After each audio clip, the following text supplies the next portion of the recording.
생각을 하게 됩니다. 오늘 뭐 차 박사님 발표하는 거 잘 듣고 이런이 대응할 수 있지 않을까 하는 생각을 가져봅니다. 네.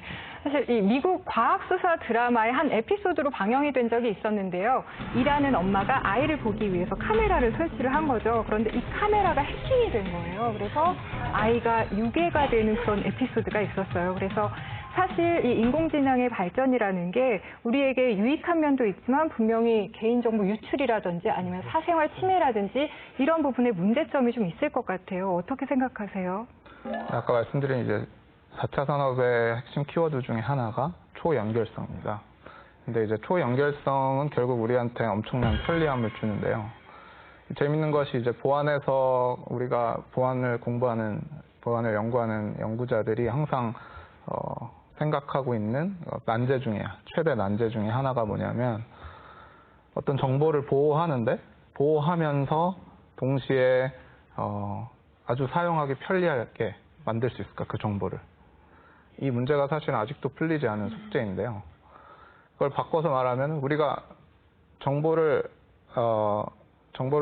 보호하기 위해서 노력을 하면 할수록 그 정보를 우리가 편리하게 이용할 수 있는 그 편리성은 점점 더 떨어진다는 것이거든요. 그런데 이제 4차 산업의 이 초연결성이 결국은 편리함을 주지만 동시에 그것이 어떻게 보면 보안에 있어서는 역설적으로 정보를 보호하기가 더 어렵고 정보 보안의 문제가 더 커질 수밖에 없다는 것을 보여주는 것이라고 할 수 있겠죠. 그 4차 산업혁명이 이제 초연결성이다라고 이야기를 하시는데 최근에 이제 제가 아는 분을 만났는데 새 아파트에 입주를 했어요. 근데 그 새 아파트는 얼마나 좋냐면 자랑을 하시는 거예요. 바깥에서 핸드폰으로 각 방에 불이 켜져 있는지 꺼져 있는지도 확인이 돼요.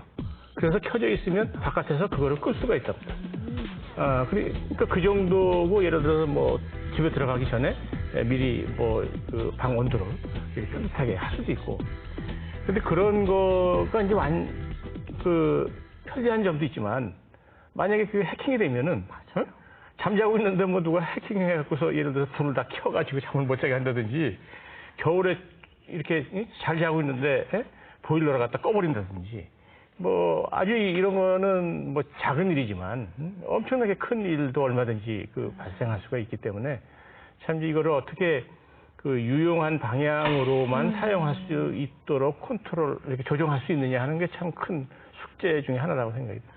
네, 사실 이렇게 기술이 발전하면서 우리 삶이 굉장히 편리해지는 만큼 위험성도 공존을 하는 것 같거든요. 그런데 특히 우리나라처럼 이렇게 IT가 발전한 나라의 경우에는 사실 더 위험하지 않나 싶어요. 해킹이라든지 사이버 공격이라든지 이런 거에 대한 위험이 없을까요?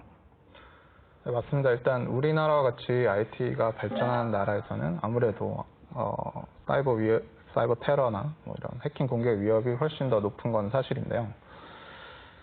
저는 개인적으로는 우리나라가 단순히 IT가 발전했기 때문에 사이버 테러로부터 위험하다라는 측면보다는 사실은 전체적인 IT 생태계에 있어서의 어떤 문제점을 보고 싶습니다. 크게 두 가지인데요. 일단 저희는 IT 생태계를 보면 대부분의 그 컴퓨팅 환경이 굉장히 획일화되어 있습니다.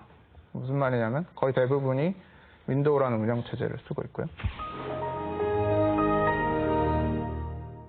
대부분의 사용자가 획일화된 컴퓨팅 환경을 사용하고 있기 때문에 해커 입장에서는 사실 다양한 환경이라면 모든 환경에 맞는 공격을 다 따로 마련을 해야 되는데 한국 같은 경우에는 거의 대부분 95% 이상의 사용자가 뭐 예를 들면 인터넷 익스플로러를 쓰고 윈도우 환경을 쓴다라고 한다면 사실 거기에 대한 공격 하나만 딱 만들면 거의 모든 사람을 타겟으로 대상으로 공격을 할 수가 있거든요. 또 한 가지 측면은 이제